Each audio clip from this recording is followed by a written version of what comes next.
Hello students, जैसे कि आप सभी को पता है कि हम सेट्स +1 के सेट्स टॉपिक में मिसलेनियस एक्सरसाइज हम कर रहे हैं और लास्ट लेक्चर के अंदर हमने मिसलेनियस एक्सरसाइज के 3 क्वेश्चंस कंप्लीट किए। तो आज हम फर्दर कुछ 3-4 क्वेश्चन सॉल्व करने जा रहे हैं। तो मिसलेनियस में हमारे पास जो नेक्स्ट क्वेश्चन आ रहा है सेट्स के अंदर +1 में लास्ट एक्सरसाइज में, तो हमारे पास फर्स्ट क्वेश्चन जो है इसमें फोर्थ क्वेश्चन मैंने यहाँ पर सॉल्व कर रहा हूँ। फोर्थ क्वेश्चन में हमें क्या दिया हुआ है कि show that the following 4 conditions are equivalent. मतलब क्या होता है कि ये 4 कंडीशन इक्विवेलेंट होनी चाहिए। इक्विवेलेंट का मतलब होता है फर्स्ट से सेकंड का आना चाहिए, सेकंड से थर्ड प्रूफ होना चाहिए, थर्ड से फोर्थ प्रूफ होना चाहिए और फोर्थ से फर्स्ट प्रूफ होना चाहिए। तो सबसे पहले बात करते हैं हम फोर्थ के फर्स्ट पार्ट के अंदर। तो फर्स्ट पार्ट में अगर हम ये गिवन लेके चलते हैं, क्योंकि इसके अंदर हमें क्या करना पड़ेगा, फर्स्ट पार्ट से सेकंड प्रूव करना पड़ेगा। सेकंड से आप क्या प्रूव करोगे इक्विवेलेंट में, थर्ड, और थर्ड से क्या प्रूव करना पड़ेगा, फोर्थ, और फोर्थ से क्या प्रूफ होगा, वापस फर्स्ट प्रूफ होगा। तो इसमें आप क्या करोगे, जो फर्स्ट केस इसके अंदर आपके पास आता है, फर्स्ट केस में अगर ये चीज गिवन है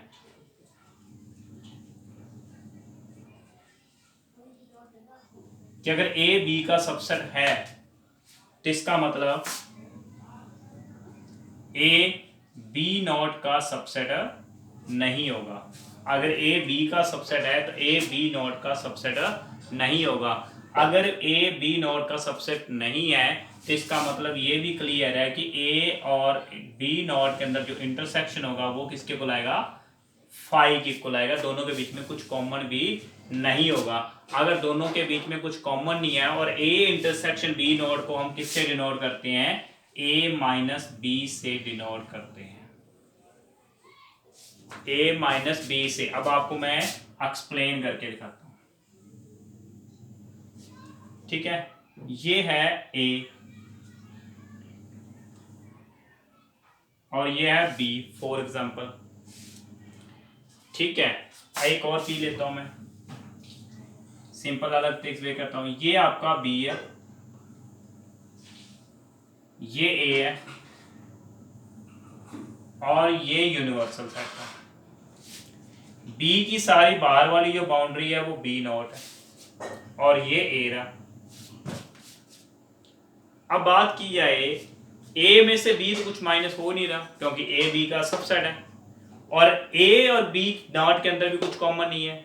मतलब क्या बनता है कि यहाँ पर a माइनस बी जो होता है, इसका जो रिजल्ट होता है a इंटरसेक्शन b नॉट का, मतलब क्या होता है कि a माइनस बी हमारा किसके को लाएगा, 5, अकॉर्डिंग टू इस रिजल्ट से मैं आपको एक्सप्रेस कर रहा हूं, ठीक है।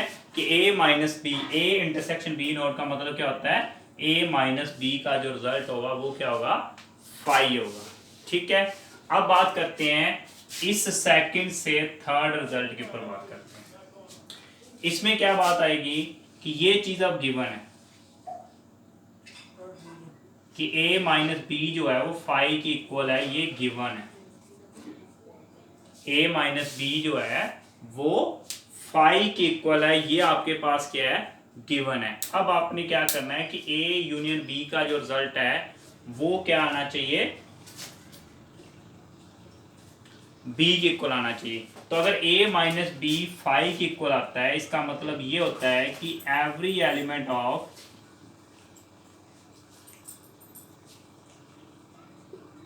सेट a आर कंटेन इन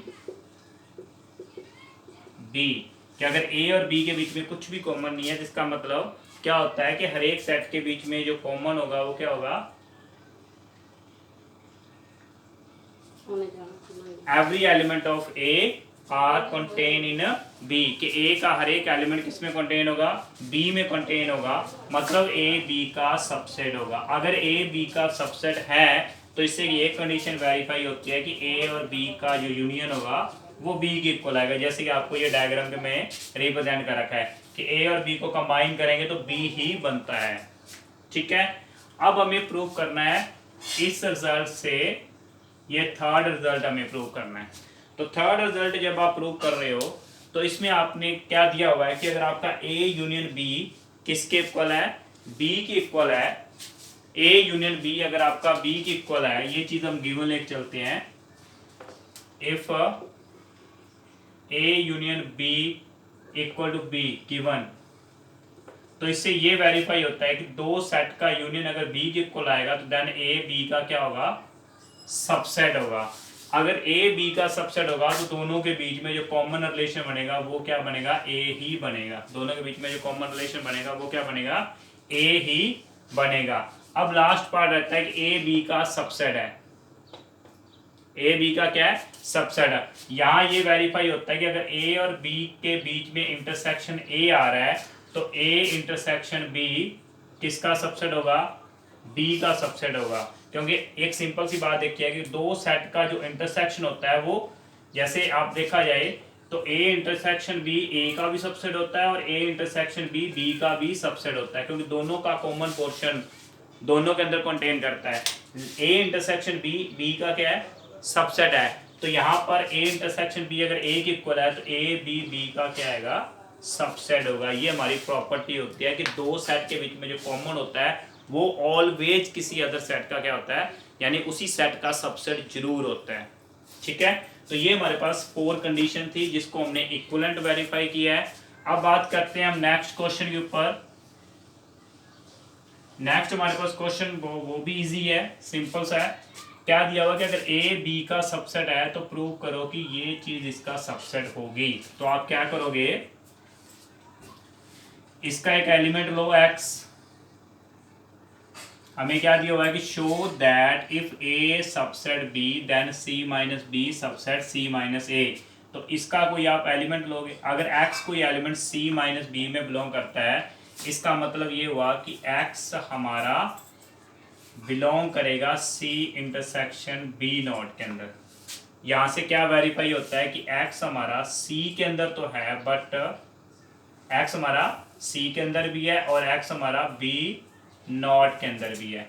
अगर आपका x b नॉट के अंदर है लेकिन x b के अंदर नहीं है, x b के अंदर नहीं है, तो अगर आपका x b के अंदर नहीं है तो x आपका a के अंदर भी नहीं होगा। क्यों नहीं होगा, क्योंकि a b का क्या है, सबसेट है। और जो सेट अगर किसी दूसरे सेट का सबसेट होता है, अगर उसके अंदर b पूरे बड़े सेट के अंदर अगर b नहीं है तो a के अंदर तो कंटेन कर भी नहीं सकता। सिंपल सी यहाँ एक डायग्राम लेते हैं, जैसे ये कंप्लीटली इसके अंदर बिलोंग कर रहा है। सिंपल सी बात करूं, ये 2 है, या 1 3 5 8 9 कुछ भी लिया, ये 2 अगर इसी सेट के अंदर कंटेन ही करता तो इसके अंदर 2 कैसे आ सकता है।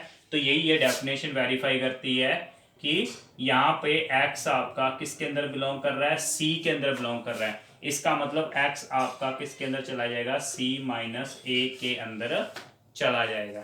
c माइनस a के अंदर चला जाएगा तो एलिमेंट था किसका, c माइनस b का, किसके अंदर चला गया, c माइनस a के अंदर। तो इसका मतलब c माइनस जो b है वो सबसेट हो गया c माइनस a के इक्वल। ओके, उसके बाद नेक्स्ट हमारे पास जो क्वेश्चन है, नेक्स्ट क्वेश्चन में क्या है, assume that power set of a is equal to power set of b then show that a is equal to b। तो कभी भी 2 सेट्स को इक्वल प्रूव करना होता है, उसके लिए सिंपल से 2 स्टेप होते हैं हमारे पास कि हमें एक दूसरे का सबसेट करना होता है, तभी आप इक्वल सेट प्रूव कर सकते हो। तो यहां पर पहले हम फर्स्ट केस करते हैं, हम लेट करते हैं कि जो x है वो a के अंदर बिलोंग करता है और किसी सेट का एलिमेंट a के अंदर है। पावर सेट क्या डिनोट करता है, पावर सेट का मतलब क्या होता है, पावर सेट a का मतलब होता है collection of all subset of set a। कि जो पावर सेट होता है वो सभी सबसेट की क्या होती है, कलेक्शन होती है।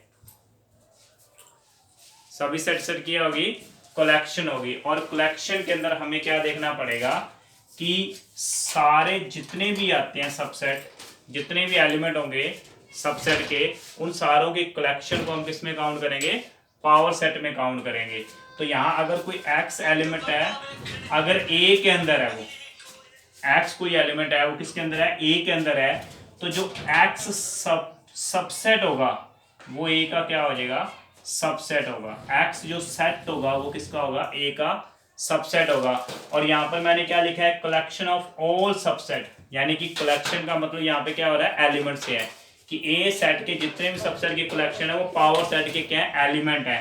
तो इसका मतलब ये जो सेट है ये इस पावर सेट का क्या बन गया, एलिमेंट बन गया। और अगर ए पावर सेट का अगर ये एलिमेंट है तो पावर सेट ए किसके इक्वल है, बी के इक्वल, ये हमें गिवन है। तो ये किसका एलिमेंट हो जाएगा, ये पावर सेट बी का एलिमेंट हो जाएगा। बिकॉज रीजन में दे दो कि पावर सेट ए इक्वल है पावर सेट बी, ये स्टेप आपको गिवन है। तो एक्स जो सेट है वो पावर सेट का क्या हो गया, एलिमेंट। तो ये एक्स सेट बी का क्या होगा, सबसेट हो गया। अगर एक्स सेट बी का सबसेट है तो देन एक्स जो आपका है वो ए का, एक्स बी का एलिमेंट भी होगा। अगर एक्स ए का एलिमेंट बी के अंदर चला गया तो यहां से क्या वेरीफाई होता है, यहां से ये वेरीफाई होता है कि ए बी का सबसेट है। सिमिलरली यही केस अगर आप अपोजिट करते हो तो बी बी ए का सबसेट हो जाएगा। तो बाय फर्स्ट एंड सेकंड से ये दोनों सेट क्या आ जाएंगे हमारे पास, इक्वल आ जाएंगे। फर्स्ट एंड सेकंड से ए सेट किसके इक्वल आ जाएगा, बी के इक्वल आ जाएगा। एक सिंपल सी बात ध्यान रखनी है, हमें क्या गिवन था कि power set A power set B के इक्वल है, शो करना है कि सेट ए बी के इक्वल होना चाहिए।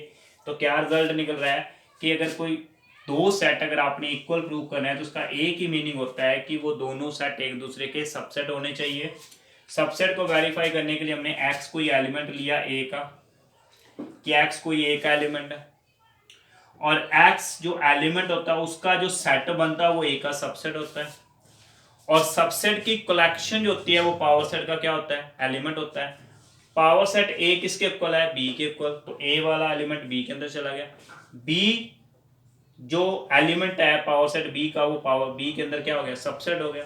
तो एक्स उसका क्या होगा, एलिमेंट, यानी ए का एलिमेंट बी के अंदर चला गया तो ए बी का सबसेट हो गया। जैसे हमारे पास ये केस वेरीफाई हुआ है वैसे ही सिमिलरली बी ए का सबसेट हो सकता है। तो दोनों कंडीशन से ये दोनों सेट क्या हो गए, इक्वल हो गए। तो ये हमारे पास क्वेश्चन नंबर 6 कंप्लीट होता है। और उसके बाद लास्ट हमारे पास क्वेश्चन क्या है, लास्ट क्वेश्चन में is it true for any sets A and B, कि ए और बी दो सेट्स हैं तो union of power set A और power set B equal to क्या होना चाहिए, power set of A union B. इस आंसर को जस्टिफाई करना है। तो एक सिंपल सी बात करते हैं, इस सॉल्यूशन के अंदर क्या करते हैं, हम दो सेट लेट कर लेते हैं। ए सेट के अंदर एलिमेंट लेट कर लेते हैं ए एंड बी, और बी सेट के अंदर आप एलिमेंट लेट कर लेते हो C and D. Power set A क्या होगा, पावर सेट ए बनेगा 5 ए बी और A B. Power set B क्या होगा, 5 सी डी और सी डी, ठीक है। और ए यूनियन बी क्या होगा, ए यूनियन बी आता है ए बी सी डी। इसका पावर सेट क्या होगा, इसका पावर सेट होगा 5 A B C D A B A C A D B C B D C D, after that A B C A B D A C D B C D, और last one is A B C D. Total इसके element बनने चाहिए 16। तो 1 2 3 4 5 6 7 8 9 10 11 12 13 14 15 and 16 power set of A union B हो गए। और power set A और power set B का यूनियन क्या आ रहा है, 5 दोनों में, ए बी ए बी उसके बाद सी डी सी डी। अब हम गौर करें, दोनों को कंपेयर करें तो दोनों सेट हमारे पास इक्वल नहीं आ रहे, मतलब इनका जो आंसर है वो इसके इक्वल नहीं आ रहा। अगर ये दोनों इक्वल नहीं है तो इसका मतलब ये कंडीशन हमारी जो है इक्वल नहीं हो सकती। इस आंसर को हमने वेरीफाई कर दिया कि ये दोनों रिजल्ट कभी भी इक्वल ऐसे नहीं हो पाएंगे। तो ये हमारा आज का लेक्चर था जिसमें हमने मिसलेनियस के कितने नेक्स्ट 4 क्वेश्चंस को सॉल्व किया है। रिमेनिंग क्वेश्चन को हम नेक्स्ट लेक्चर में सॉल्व करेंगे। Thank you.